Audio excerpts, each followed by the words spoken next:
Nais ko sanang sabihin kay Master Yoda na si Padme ang tinutukoy ko sa aking mga night news. At iniwan ko na ang lightsaber ng aking ama matapos kong malaman na ginamit ito ng aking ama bilang pampatay sa mga younglings noong panahon ng Jedi Purge. Darth Maul, bakit anong Grievous? Bakit di natin pagsanibin ang ating sarili sa isang katawan? Anong ibig mong sabihin?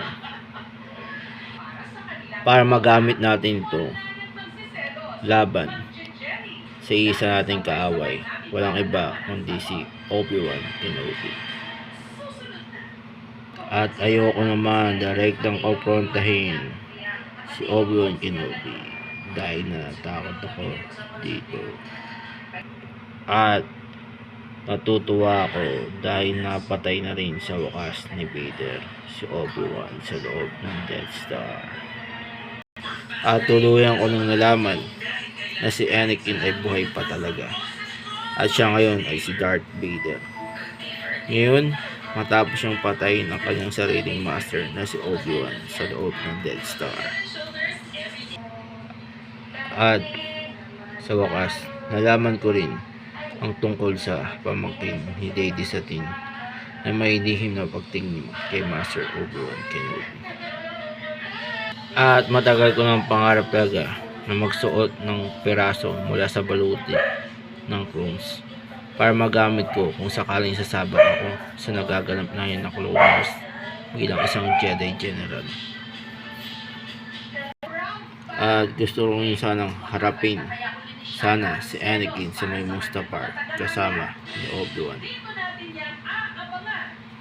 At gusto ko sanang humingi ng tawad kay Master Kenobi tungkol sa maling pag-intindi ko noon sa Clone Wars. Ang tingin ko kasi dati sa Clone Wars, ang mga Jedi ay naglilingkod sa mga politicians bilang mga sundalo nito. At hanggang ngayon, kahit matagal na panahon, kinakatakutan ko pa rin si Master Yoda. At ayoko sana ikwento kay Duke na may iba pang mga Jedi ang nakaligtas mula sa Order 66 tulad nila Ezra, Ahsoka at Mara Jade. Dahil sinabi ko na kay Luke na siya lamang natitirang Jedi kapag nawala na ako. Alam mo mga pare, bakit ano yun? Sinalakay daw tong echo base ng isang giant moonpass. Kaya inalerto tayo mga rebel soldiers. Ngayon, mukhang kailangan ko natin sumama para pigilan ang giant moonpass na nakapasok dito sa may echo base. Boba Fett, kaya pinatawag kita dito. Bakit ano, Emperor? Gusto sana kitang utusan para hanapin si Jedi Master Mace Windu dahil mo ang nararamdaman ko na buhay pa siya at nakaligtas siya sa Order 66. Kaya ipapasama kita sa mga clones para mahanapin ninyo si Mace Windu at patayin. Maliwanag ba? Opo, Emperor Palpatine. Ang susunod po ang inuutos. At akala ko naman dati na si Luke ang huling pag-asa ng Jedi. Pero nakalimutan ko na si Leia pala ang kapatid niya. Kaya buti na lang sinabihan ako ni Master Yoda na there's another one pa. Mukhang kailangan makisali ng Jedi Order sa Rebel Alliance para labanan ang Galactic Empire. Ano sa tingin mo, Obi-Wan? Sa palagay ko, tama ka dyan, Master Yoda. Need natin sumali sa Rebel Alliance. At ngayon, magsisimula na ako ng aking taon sa pag-enter ko sa Jedi Order. At ayoko pa rin sumalib sa dark side kahit napatay na si Qui-Gon Jinn. At gusto ko namang sakupin ang buong galaxy bilang bagong emperor ng Galactic Empire kasama ang aking dalawang anak na sila Luke at Leia.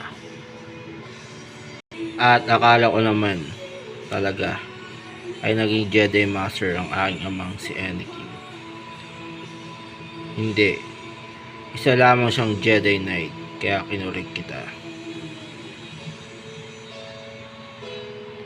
Hindi talaga naging Jedi Master si Anakin kahit kailan. Simula pa ng Jedi pa lamang siya. Kaya ayoko sanang malaman mo ang katotohanan, Luke, na kahit kailan hindi ako naging isang Jedi Master, kundi naging isang Jedi Knight lamang. Kanina, habang nasa loob ako ng Jedi Council room, gusto ko sanang atakihin si Master Mace Windu gamit ang aking lightsaber. Matapos siyang i-deny ang rank ko sa pagka-Jedi Master. Anakin, Obi-Wan, may kailangan tayong pag-usapan na tatlo. Yes, Master Qui-Gon. Tungkol ito sa I see through the Jedi. Okay po, Master Qui-Gon. Makikinig kami ng tanong sa iyo. At nais ko naman sanang itago natin, Master Yoda, ang buong Jedi Order sa isang malayong sakradong lugar para makasurvive ito kung sakaling mahaganap ang Order 66 sa hinaharap. Sa palagi ko, Mace, tama ang naisip mo. Need makasurvive ng Jedi Order sa Order 66. At bala ko naman iligpit ang walong Jedi na nakaligtas sa Order 66. Mukhang need ko yatang talunin ang version ni Obi-Wan sa Revenge of the Sith. At mukhang need ko rin yatang talunin ang version naman ni Luke Skywalker sa Return of Jedi. At akala ko talaga kanina buntis na si Padme at si Anakin ang ama nito. Yung pala ay naipon na taba lamang ito ni Padme sa kanyang katawan. At tumigil naman na ako sa paghabol sa mga Jedi Knight. At ayon naman kay Batman, makatanggap daw siya ng isang Oscar Award galing kina Mr. Freeze at Joker. At admitted ko naman na muntikan na ang matalo kay Obi-Wan sa Death Star sa pangatlong beses. Master, bakit ano yung Anakin? Sasama ako sa iyong misyon sa Utapau para sabay nating harapin doon si General Grievous. Okay, sige. Punta ako sa Akatu para doon na mamatay. Pero nag-iwan naman ako ng mapa kay R2 para mahanap ako kung sakaling kakailanganin niya ang tulong mo. At need ko naman bumiyahe sakay ng aking Jedi Starfighter para makapaglaro ng video game kay Captain Chill Picard ng Enterprise. Troopers, hindi ko to ituro sa iyo. Yes po, Lord Vader. Nasa ulo nyo patatamaan ang mga rebels kapag nakaharap nyo ito. Yes po, Lord Vader. Tunay naman ako nagkikare kay Lord Vader bilang bago niyang master. At mukhang nabasa ko naman ang laman ng isipan ni Luke Skywalker na mas mukha siyang takot kaysa sa tatay niyang si Anakin. lalo na pagkaharap ako.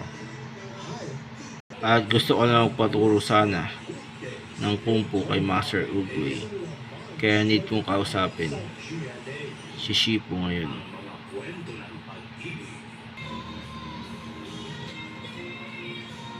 Bala ko naman maging isang Jedi Knight ngayon sa gitna ng isang Clone Wars. Luke, gusto ko sanang sabihin sa'yo habang nasa loob tayo ng elevator. Yes, Father. Na ako rin pala ang master builder ni 3PO. Kaya naisipan ko noon kindatan si 3PO nung pakita ko sa kanila sa planetang Krayt. At napag-inipan ko naman si Padme habang naka-exile ako dito sa Tatooine na may huli siyang sinabi kay Anakin bago siya mamatay sa childbirth. At sabay hinintay niya ako. At napamura naman ako last time nang mapunta ako sa maling volcano. Imbis sana si Anakin ang makita ko ay si Frodo Baggins ng Lord of the Rings ang nasabihan ko. Gusto ko sanang pakihin si Master Obi-Wan Kenobi habang nakasilip siya sa may binocular telescope niya. Nagluluto naman ako kanina. Nagpuntahan ako ng aking ama na si Anakin, kaya lumabas ako ng bahay namin para kausapin siya. At yun nga, at hindi nga ako nagkamali.